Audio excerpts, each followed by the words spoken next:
अब जब चुनाव आ गए हैं तो इन्होंने नाम के सामने जाटव लिख लिया है, क्योंकि ये जातिगत राजनीति करना चाहते हैं ताकि वोट आ जाए, वरना ये कभी नहीं लिखते थे। जमीनी रूप में कोई काम नहीं करता, तो ऐसा होता है कि जो मोदी जी के और योगी जी के नाम पर एक तरफा वोट पड़ जाती है, कोई भी खड़ा हो जाए। तो ये बुलडोजर एक्शन जिनके ऊपर हुआ है, तो क्या ये बता सकते हैं कि मतलब किसी का कोई लीगल बना हुआ मकान तोड़ा गया हो? एक ऐसी मुस्लिम कौम ही है जो किसी से नहीं डरती है।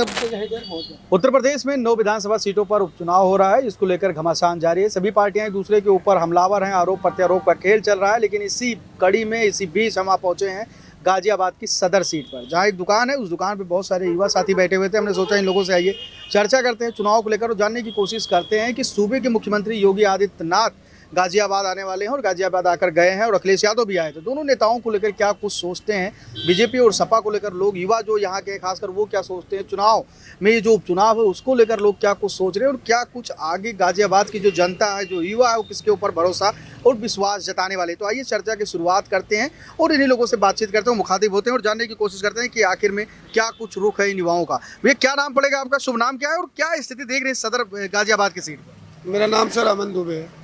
अमन दुबे। दुबे जी, कैसी लड़ाई देख रहे हैं इस बार सदर गाजियाबाद की सीट पर? सर यहाँ कोई लड़ाई नहीं हो पाती। लड़ाई इसलिए नहीं हो पाती कि कोई ढंग का नेता नहीं खड़ा होता, और दूसरी चीज़ ये है कि कोई ज़मीनी रूप में कोई काम नहीं करता। तो ऐसा होता है कि जो मोदी जी के और योगी जी के नाम पर एक तरफा वोट पड़ जाती है, कोई भी खड़ा हो जाए। वो एक तरफा वोट पड़ने का कारण क्या है? जब काम भी नहीं हो रहा तो फिर वोट क्यों चला जाता है? सर काम क्यों नहीं हो रहा, आप मुझे बताइए किस तरीके का काम नहीं हो रहा है, आपको किस तरीके की जानकारी मिली है कि किस तरीके का काम नहीं हो पा रहा? ये भी हम बात करते हैं, समाजवादी पार्टी के जो लोग हैं वो कहते हैं कि गाजियाबाद में ट्रैफिक बहुत है, बेरोजगारी बहुत है। सर मैं बेरोजगार नहीं हूँ, 12th पास हूँ।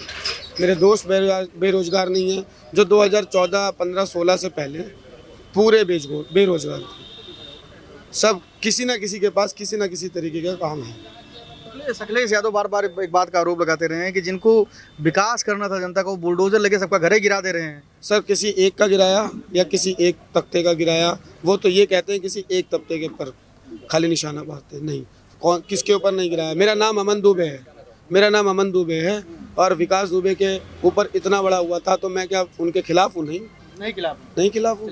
ये विकास दुबे जी थे जिन्होंने बताया साफ तौर पे कि अमन दुबे जी थे जिन्होंने साफ तौर पे बताया कि सरकार अच्छी चल रही है, योगी आदित्यनाथ अच्छा काम कर रहे हैं प्रदेश में, इसलिए हम लोग भारतीय जनता पार्टी के साथ हैं और यहाँ गाजियाबाद में इस बार फिर से भारतीय जनता पार्टी चुनाव जीतने वाली है। वैसे अपना परिचय दीजिए और ये बताइए कि अभी जो चुनाव की स्थिति बन गई है उत्तर प्रदेश में 9 सीटों पर, अतुल गर्ग यहाँ से सांसद थे, उसके बाद ये सीट खाली हुई, संजीव शर्मा के ऊपर भरोसा जताया बीजेपी ने, और सिंह राज जाटव के ऊपर समाजवादी पार्टी ने भरोसा जताया। क्या कुछ स्थिति देख रहे हैं, क्या कुछ माहौल है, आप लोग की क्या मांगे हैं, क्या मुद्दा है?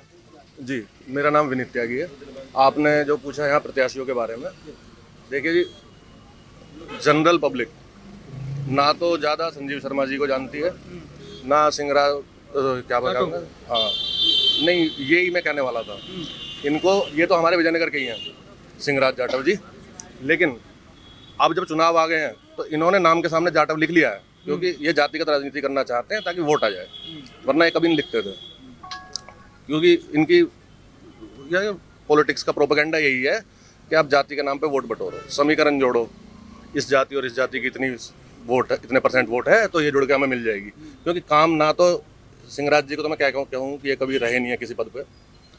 जो जिस पार्टी से खड़े हुए हैं उन पहले उत्तर प्रदेश में उन्हीं की सरकार थी, वो उस समय भी हमें यही सुनने को मिलता था, MY समीकरण, मुस्लिम यादव समीकरण, और उससे पहले मिलता था जी ब्राह्मण और दलित समीकरण मायावती जी के समय पे।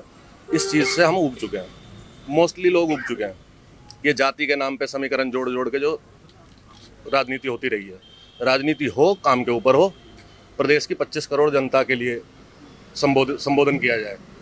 जातियों के आधार पे ये संबोधन होता है, ये अब लोग इसको एंटरटेन नहीं करते। अच्छा, 12 से 17 की अगर बात की जाए, अखिलेश यादव मुख्यमंत्री रहे उत्तर प्रदेश के, और 17 से लेकर अभी तक सीएम योगी आदित्यनाथ, दोनों टर्म को अगर देखा जाए योगी आदित्यनाथ को और अखिलेश यादव को, कौन बेस्ट लगा अभी तक काम करने के मामले में, अनुशासन के मामले में? क्योंकि एक बड़ा मुद्दा उठता रहा महिला सुरक्षा को लेकर, गुंडागर्दी को लेकर, सबसे अच्छी सरकार किसकी लगी? देखिए जी, काम करने के मामले में शायद 19-20 या 19-21 का फर्क है अखिलेश जी और योगी आदित्यनाथ जी में, लेकिन सुरक्षा के मामले में कोई कंपैरिजन नहीं है अखिलेश जी और योगी आदित्यनाथ जी का।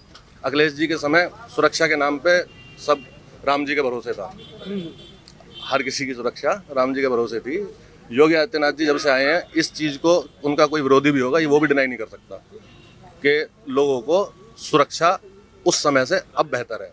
आप जिस एरिया में बैठे हुए हैं, इस एरिया का नाम खराब हो रखा था छिन्नैती के नाम पर। चेन छीन ली गई, कोई महिला जा रही है गले से चेन उतार ली, तो ये आम बात थी डेली की। यहाँ अब लोगों को यहाँ सालों बीत जाते हैं, इस तरह की कोई घटना नहीं होती।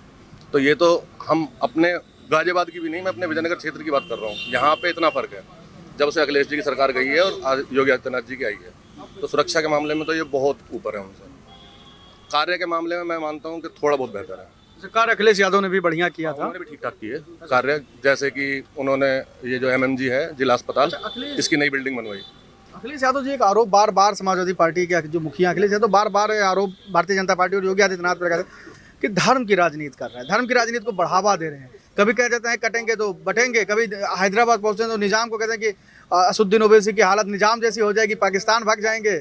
और कहीं कहते हैं कि मतलब सिर्फ हरी वोटों को अगर हमारे अंदर आ गए तो सब वो वायरस फैल जाएगा।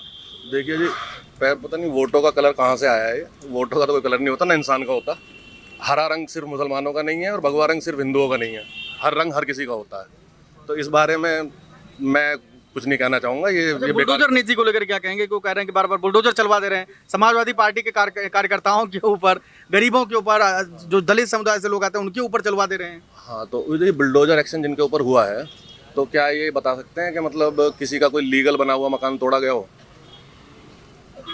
किसी व्यक्ति का मकान तोड़ा गया जो कि इलीगल नहीं था, क्या ये विपक्षियों में से कोई बता सकता है? अगर इलीगल थे और तोड़े गए हैं तो इसको राजनीतिक रंग कहाँ दे रहे हैं आप? जाति के आधार पे कहाँ दे रहे हैं? जिन लोगों के मकान टूटे हैं, क्या वो सभी दलित समाज के थे, सभी मुस्लिम समाज के थे? यही चीज इन्होंने एनकाउंटर में भी की थी। हाँ, एनकाउंटर में भी यही बोला था, सबसे ज्यादा यादव और मुस्लिम के एनकाउंटर किए जा रहे हैं।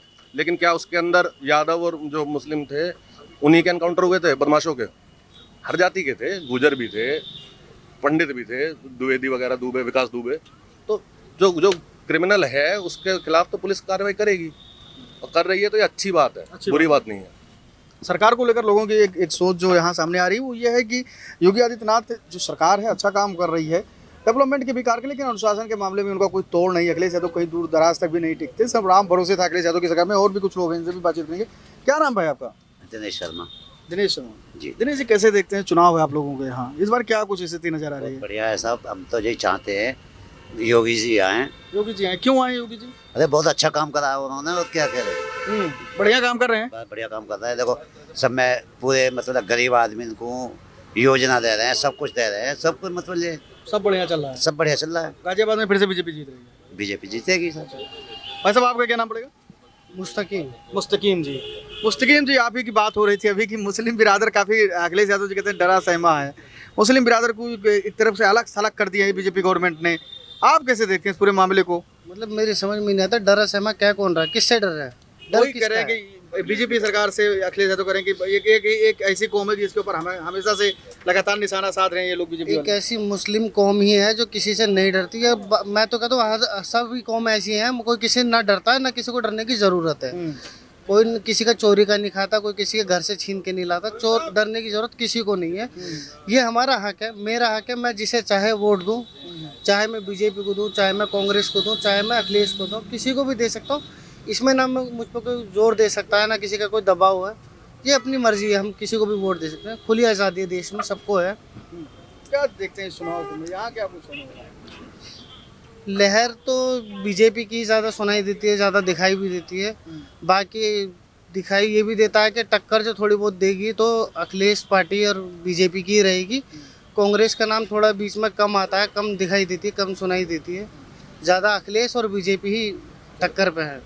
तो यहाँ पे मौजूद थे, ये चाय की दुकान थी जहाँ पे बड़ी संख्या में युवा साथी मौजूद थे। उनसे हमने बातचीत की और जानने की कोशिश की कि आखिर में चुनाव को लेकर यहाँ की गाजियाबाद के जो युवा हैं वो क्या कुछ सोच रहे हैं, वो किसके ऊपर इस बार भरोसा जताएंगे, किसके साथ जाएंगे। कैमरा पर्सन शिवांशु के साथ मैं संजय पांडे, अनादि टीवी, गाजियाबाद। अगर आप इस वीडियो को YouTube पर देख रहे हैं तो चैनल को सब्सक्राइब करें और बेल आइकन दबाना ना भूलें। अगर Facebook पर देख रहे हैं तो चैनल को लाइक करें।